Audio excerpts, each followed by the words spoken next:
এবার আলোচনায় 20 জানুয়ারি। আগামী 20 জানুয়ারিকে সামনে রেখে ভারতের আওয়ামী লীগ নেতাকর্মীদের বিভিন্ন পোস্ট নতুন করে আলোচনার জন্ম দিয়েছে।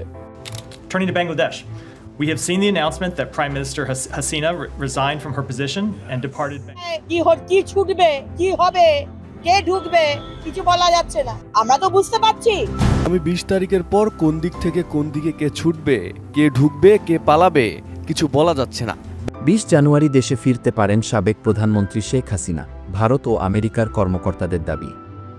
ভারত এবং আমেরিকার কিছু কর্মকর্তার দাবি অনুযায়ী প্রধানমন্ত্রী শেখ হাসিনা আগামী 20 জানুয়ারি দেশে ফিরতে পারেন।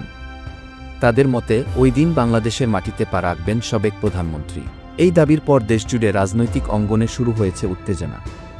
বিএনপি ও অন্যান্য রাজনৈতিক দলগুলো এই খবরের বিরুদ্ধে তীব্র প্রতিক্রিয়া জানিয়েছে।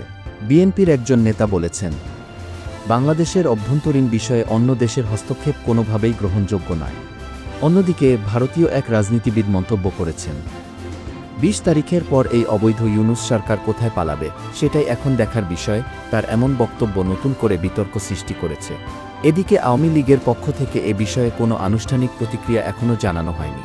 তবে রাজনৈতিক বিশ্লেষকদের মতে এই পরিস্থিতি দেশের রাজনৈতিক অঙ্গনে উত্তেজনা বাড়িয়ে তুলতে পারে। 20 জানুয়ারির দিকে এখন সবার দৃষ্টি, যেদিন প্রকৃত সত্য উদ্ঘাটিত হবে।